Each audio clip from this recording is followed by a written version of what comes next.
entities. And certainly some of the policies, some of the monetary and Fed policies that we're using makes it very easy for them. Makes it very easy for the big corporations, quite frankly, at these very low interest rates to buy back their stock and to drive the price of that up artificially. Those are the kinds of things that led to the problem in the first place. And I think this all really gets back to this whole regulation issue, which is creating a very abnormal situation.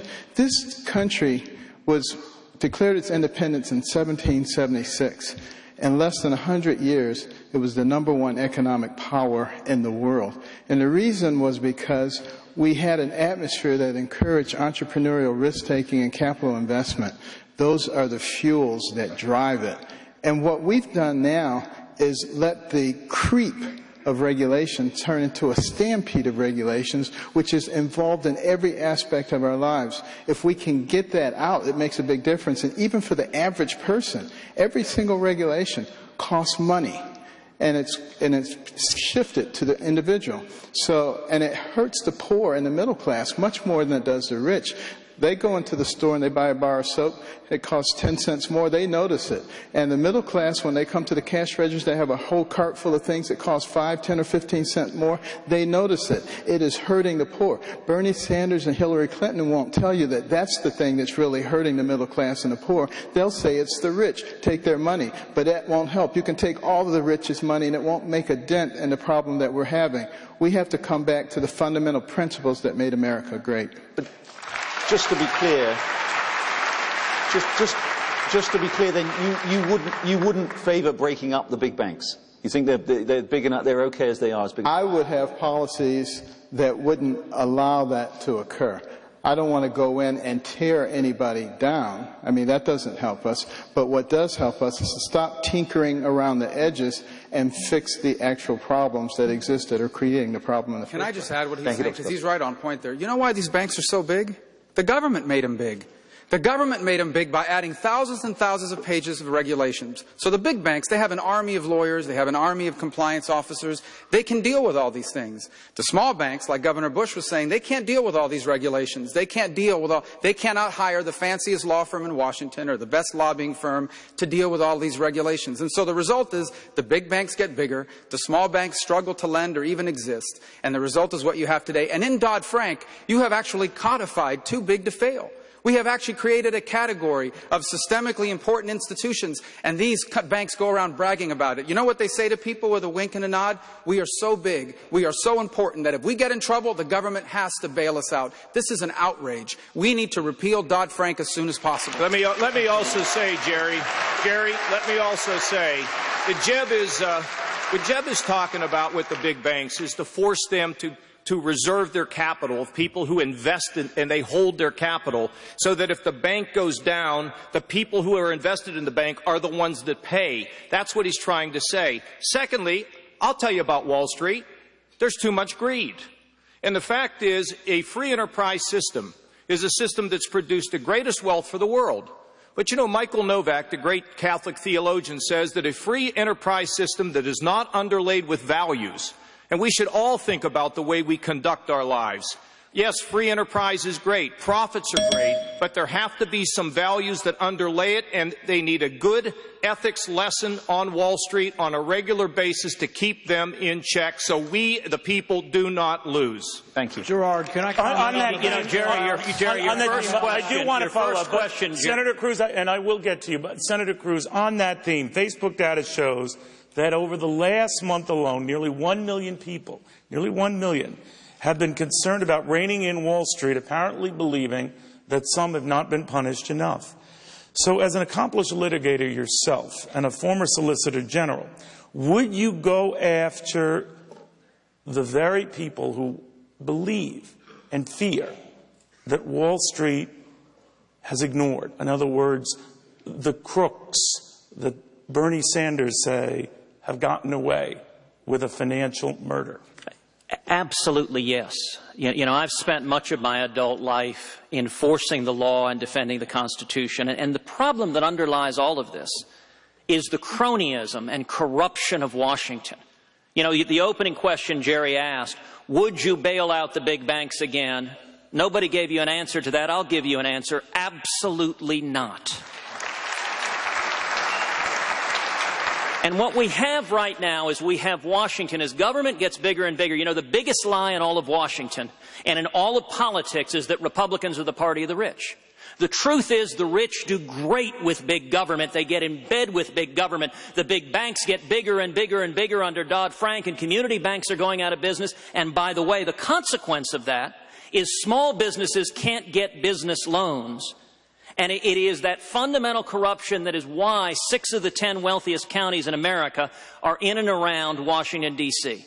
Now, let me give you a contrast to Washington cronyism.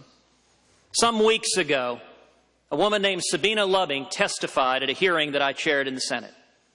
Sabina Loving is an African-American single mom who started a tax preparation business on the south side of Chicago. She found a storefront. She wanted to have her own business. She started a business. But then the IRS promulgated new regulations targeting tax preparers. They did it under a more than 100-year-old statute called the Dead Horse Act.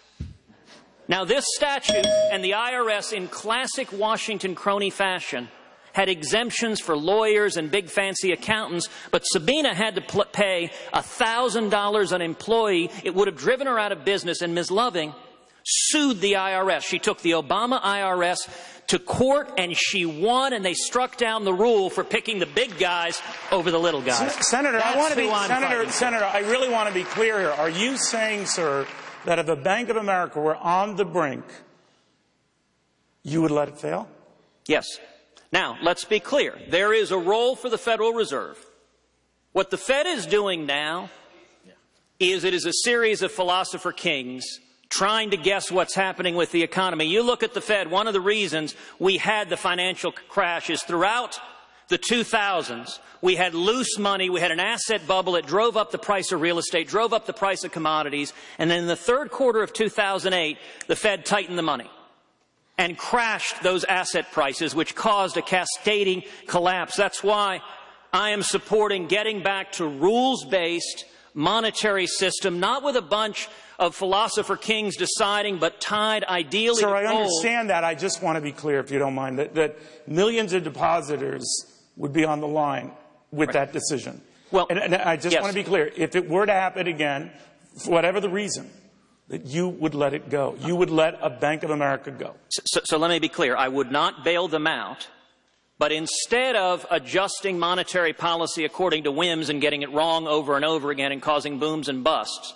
what the Fed should be doing is, number one, keeping our money tied to a stable level of gold, and number two, serving as a lender of last resort. That's what central banks do. So if you have a run on a bank, the Fed can serve as a lender of last resort, but it's not a bailout. It is a loan at higher interest rates. That's how central banks have worked. And I'll point out, look, we had a gold standard under Bretton Woods. We had it for about 170 years of our nation's history and enjoyed booming economic growth and lower inflation than we have had with the Fed now. We need to get back to sound money, which helps in particular working men and women.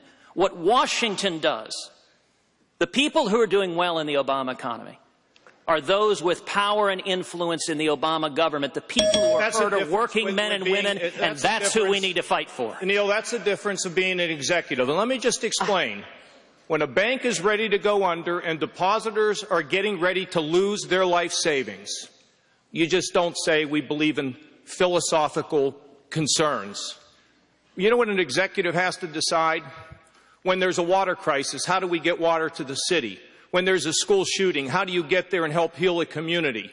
When there are financial crises or a crisis with Ebola, you've got to go there and try to fix it. Philosophy doesn't work when you run something. And I got to tell you, on-the-job training for President of the United States doesn't work. We've done it for 8 years, and almost 8 years now, it does not work. We need an executive who's been tried, has been tested, and judge the decisions that that executive makes.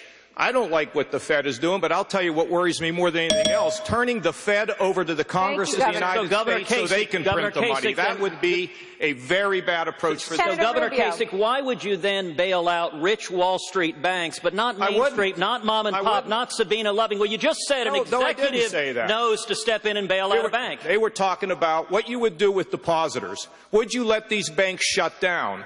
My argument is going forward, the banks have to reserve the capital so that the people who own the capital start pressuring the banks to not take these risky approaches, Ted. But at the end of the day... So you said you'd abandon philosophy and abandon principle, but what would you do if the bank was failing? Because if during... What would you do if the bank was failing? I would not let the people who put their money in there all go down. So you would bail them out? No. As an executive, I would figure out how to separate those people who could afford it versus those people or the hard-working folks who put their money in those institutions. Let me say another thing. Here's what I mean by that.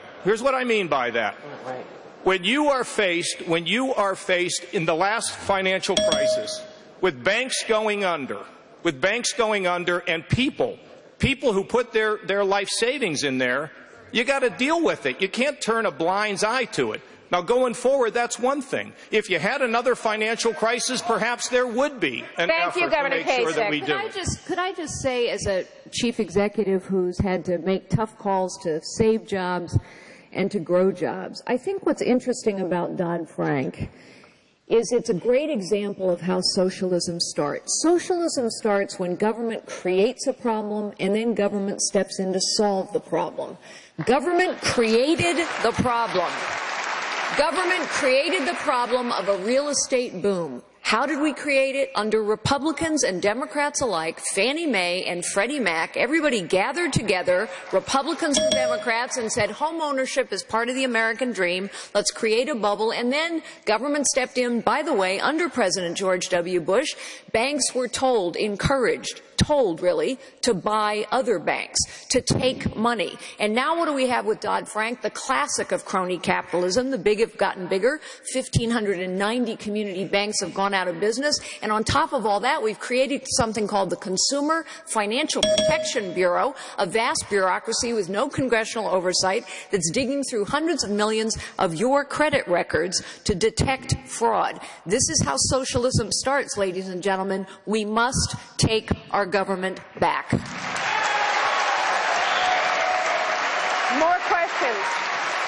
More questions coming up when the Republican presidential debate comes right back, live from Milwaukee. Stay with us.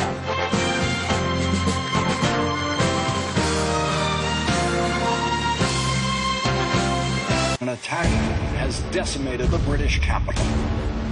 Go, go, go! The American president is unaccounted for. Oh, my God. This film is not yet rated. Dear world, we are presently witnessing a disturbing warning of the climatic system. Politics and business have been slow to react. Leaving an inhabitable planet to future generations is up to us. Let ours be a time remembered for the firm resolve to achieve sustainability and the joyful celebration